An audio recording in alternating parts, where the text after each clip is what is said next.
Cat skin. There was once a king, whose queen had hair of the purest gold, and was so beautiful that her match was not to be met with on the whole face of the earth. But this beautiful queen fell ill, and when she felt that her end drew near, she called the king to her and said, "Promise me that you will never marry again, unless you meet with a wife who is as beautiful as I am, and who has golden hair like mine." Then when the king in his grief promised all she asked, she shut her eyes and died. But the king was not to be comforted, and for a long time never thought of taking another wife. At last, however, his wise men said, "This will not do, the king must marry again, that we may have a queen." So messengers were sent far and wide, to seek for a bride as beautiful as the late queen.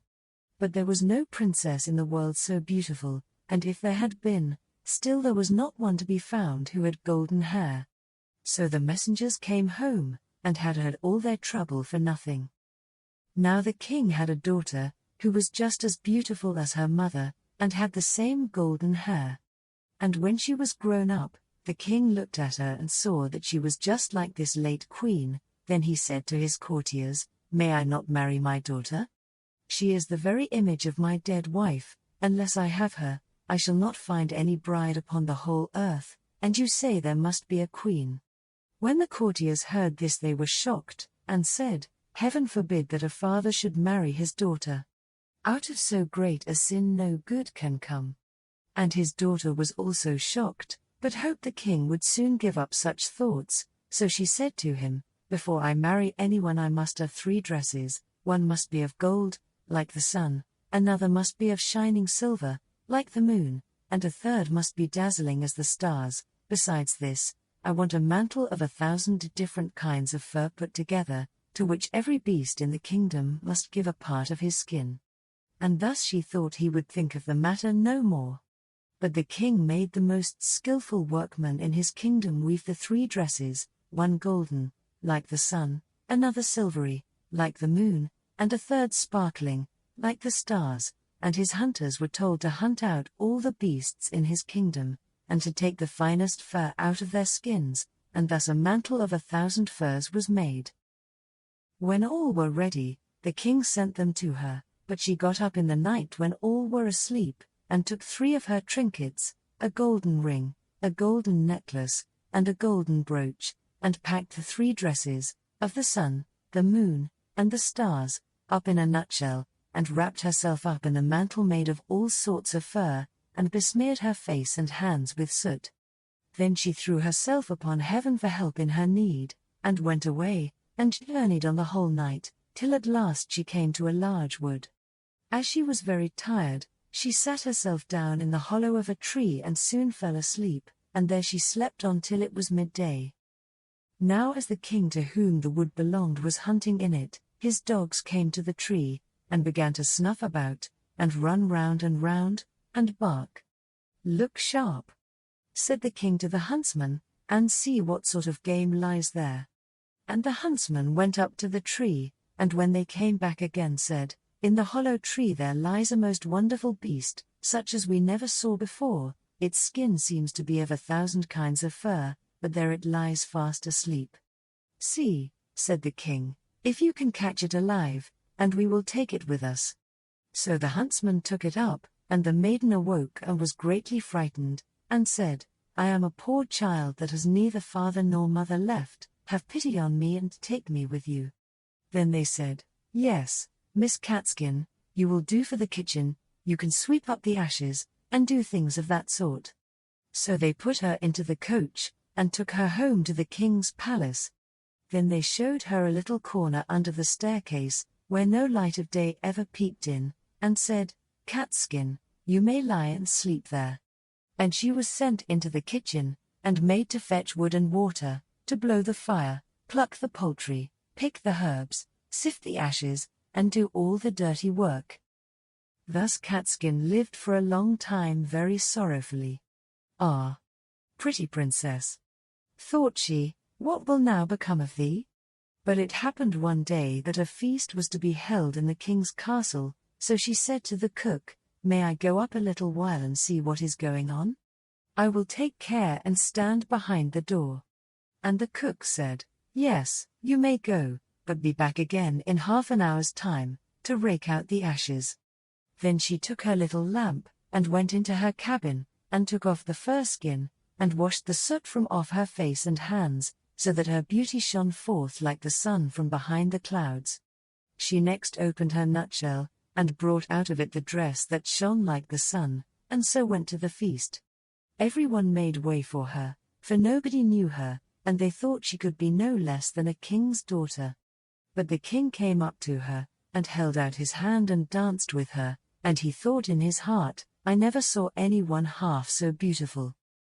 When the dance was at an end she curtsied, and when the king looked round for her, she was gone, no one knew whither.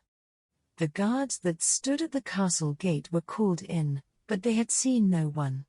The truth was, that she had run into her little cabin, pulled off her dress, blackened her face and hands, put on the fur-skin cloak, and was catskin again.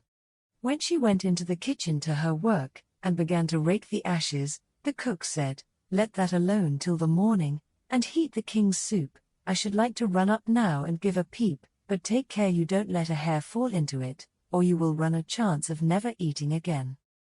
As soon as the cook went away, Catskin heated the king's soup, and toasted a slice of bread first, as nicely as ever she could, and when it was ready, she went and looked in the cabin for her little golden ring, and put it into the dish in which the soup was. When the dance was over, the king ordered his soup to be brought in, and it pleased him so well, that he thought he had never tasted any so good before. At the bottom he saw a gold ring lying, and as he could not make out how it had got there, he ordered the cook to be sent for. The cook was frightened when he heard the order, and said to Catskin, "You must have let a hair fall into the soup. If it be so, you will have a good beating." Then he went before the king, and he asked him who had cooked the soup. "I did," answered the cook. But the king said, "That is not true, it was better done than you could do it." Then he answered, "To tell the truth, I did not cook it, but Catskin did." "Then let Catskin come up," said the king, and when she came he said to her, "Who are you?" "I am a poor child," said she, "that has lost both father and mother."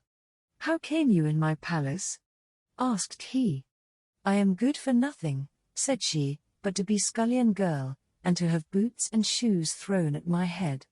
"But how did you get the ring that was in the soup?" asked the king. Then she would not own that she knew anything about the ring, so the king sent her away again about her business.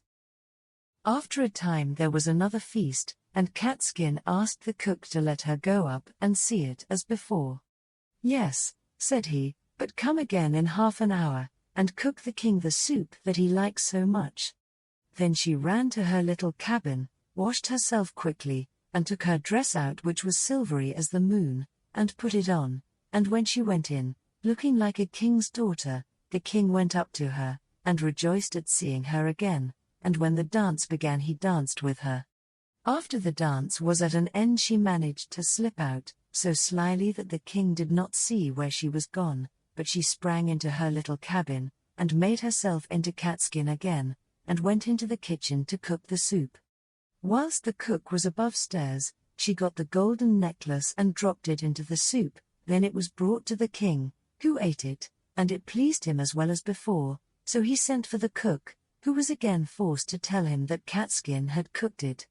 Catskin was brought again before the king, but she still told him that she was only fit to have boots and shoes thrown at her head. But when the king had ordered a feast to be got ready for the third time, it happened just the same as before. "You must be a witch, Catskin," said the cook, "for you always put something into your soup, so that it pleases the king better than mine." However, he let her go up as before. Then she put on her dress which sparkled like the stars, and went into the ballroom in it, and the king danced with her again, and thought she had never looked so beautiful as she did then. So whilst he was dancing with her, he put a gold ring on her finger without her seeing it, and ordered that the dance should be kept up a long time. When it was at an end, he would have held her fast by the hand, but she slipped away, and sprang so quickly through the crowd that he lost sight of her, and she ran as fast as she could into her little cabin under the stairs. But this time she kept away too long, and stayed beyond the half-hour, so she had not time to take off her fine dress, and threw her fur mantle over it, and in her haste did not blacken herself all over with soot, but left one of her fingers white. Then she ran into the kitchen, and cooked the king's soup, and as soon as the cook was gone, she put the golden brooch into the dish. When the king got to the bottom, he ordered Catskin to be called once more, and soon saw the white finger, and the ring that he had put on it whilst they were dancing, so he seized her hand, and kept fast hold of it, and when she wanted to loose herself and spring away, the fur cloak fell off a little on one side, and the starry dress sparkled underneath it. Then he got hold of the fur and tore it off, and her golden hair and beautiful form were seen, and she could no longer hide herself, so she washed the soot and ashes from her face, and showed herself to be the most beautiful princess upon the face of the earth. But the king said, "You are my beloved bride, and we will never more be parted from each other." And the wedding feast was held, and a merry day it was, as ever was heard of or seen in that country, or indeed in any other.